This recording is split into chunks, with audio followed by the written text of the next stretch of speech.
Welcome back mga kaaldab. Ito na naman po ang inyong lingkod, si Mr. Destiny. At magbibigay po tayo ng pinakamainit na update po ngayon sa social media mga kaaldab. Itong video na to, ikukumpara lang po natin ang mga naging pangyayari kaganapan po kila Congressman Spotted sa kanilang kaasalan at sa behind the scene na kaasalan naman po ni Maine Paul Quezon.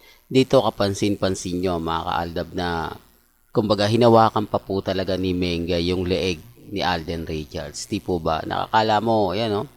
Tapos biglang, ito yung sinasabi ko mga kaaldab na pagmamahal. Di po ba? Dito hindi natin nakita kay Congressman Spotted. Di po ba? Pero gaya ng sinabi ko, may mga pagkakataon na mapapaisip po talaga kayo. Kaya hindi ko po inaalis yung mga reaksyon ng mga ilang netizen na talagang pumapabor naman ako. Ang problema lang po mga kaaldab kapag pumapabor ka, bitter ka. Di po ba? Sa ngayon, sa dami ng issue na naglalabasan, tignan na lang po natin, maging kampante lang po tayo at maging matatag. Pero bago tayo magsimula at bago natin ituloy itong pinakamainit na update po natin, kung bago ka lang sa channel na to, at isa kang true-blooded Aldab Nation na nagmamahal po kina Mengay at Tisoy, tama po ang channel na pinuntahan mo, kaya consider na po kitang bagong subscriber. At huwag mong kalimutang i-share ang mga video po natin sa mga mami, sa mga titas, at sa mga senior. Mga kaaldab, di po ba ang tagal? Pero dito po kay Congressman Spotted, kay Mengay, halos saglit lang, di po ba? Yan talaga yung pagkakaiba ng totoo at sa kumbaga scripted. May mga bagay-bagay po na ito nga lang po yung pinapaliwanag natin. Marami na nagre-react, marami ng bitter, di po ba? Ang sa akin lang po, kinukumpara ko lang kung ano nga po ba talaga ang totoong kalagayan nila Mengay at ni Alden ng mga panahong sobrang init ng Aldab Nation.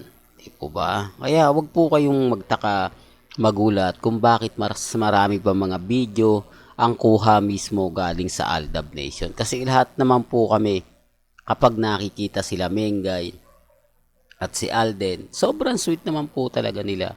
Yung tipong kikiligin ka kapag nakita mo. Totoo naman po kasi sinasabi ng mga mamis, mga titas, mga senyor. Ang hindi lang po talaga maganda,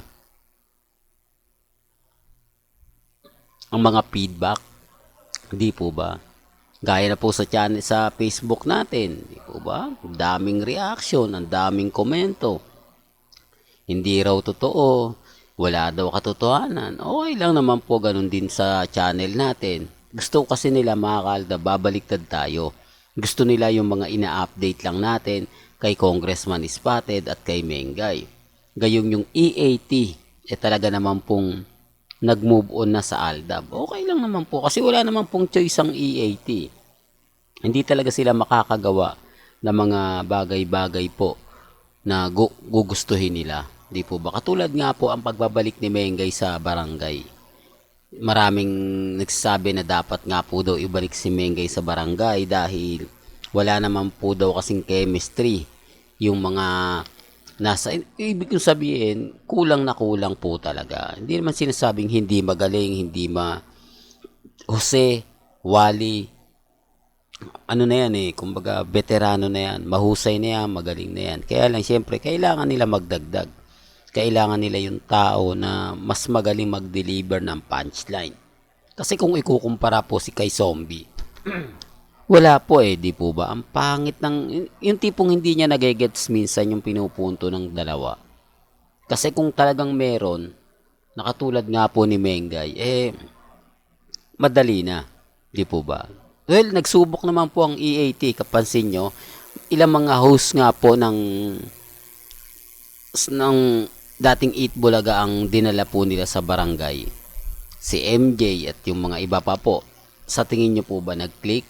Sa tingin nyo po ba kinagat? Siyempre, hindi naman po totally ganun Para lang po klaro. Kasi alam nyo naman po mga kaldab na may mga bagay-bagay po na mahirap ipaliwanag. Mahirap magkomento, mahirap magsalita. Lalo na nga po kapag ang pinag-uusapan ang issue, di po ba? Kasi gaya nga po na sinabi natin, gustong-gusto nga po talaga ni Jose na mayroon silang kasama diyan na makapagde-deliver ng mga punchline na mas maganda. Kasi kung si Jose at Wally lang, wala na. Hindi po ba? Yun yung sinasabi ko na hindi po nila naintindihan na okay na nga yun. Hindi po ganun eh. Kung titignan nyo yung Barangay One for All for One, nag-click lang yan nung pumasok si Mengay.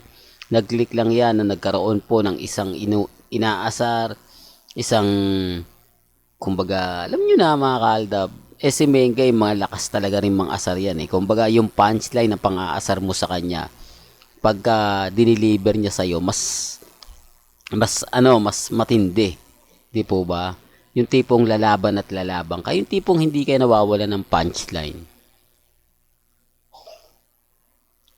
Kasi sa Barangay One for All for One, hindi naman, wala namang scripted talaga dyan. Totoo naman po yung sinasabi nila Jose, Wally, Paulo. Sa barangay walang scripted. Kung ano lang po yung dumating, doon lang po sila nagde-deliver. Ibig kong sabihin sa mga issue. Di po ba? Kaya nga po yung sinasabi, nako scripted lang yan para sa fans. Sabi po nila yon, di po ba? Pero gaya na sinabi natin, kung napanood nyo naman po yung interview ni kay Celeste Tobiera, kay Mengay, di po ba? Kaya nga po ako, kampante lang, matatag lang, di po ba? Darating din naman po yung point mga kaaldab, tayo pa rin naman po yung wagi. Hindi man ngayon, hindi man bukas, di po ba? Kaya yung mga mamis, mga titas na naglaylo muna sa Aldab, kumbaga nag-deactivate muna ng account dahil sa dami ng toxic, dahil sa dami ng mga sinasabi, sa dami ng mga komento, talagang mapapaisip po kayo. Di po ba? Sinasabi ko lang po ito para po sa kaalaman ng lahat. Para lang po sa mga taong dumadaan at bumibisita po sa atin. Ako naman po masayang masaya, lalo na nga po kapag ang pinag-uusapan ang real life couple. Kaya maging matatag lang po kayo, maging kampante. Di po ba? Huwag po kayong basta-basta maniniwala sa mga sinasabi po nila. Although maraming mga post ngayon, maraming mga update ngayon na talagang sinasabi magkasama nga po raw si Mengay at si Congressman Spotted. Okay lang yan. Di po ba? Ang importante lang naman po mga kaaldab kung ano yung latest, doon po tayo. Di po ba?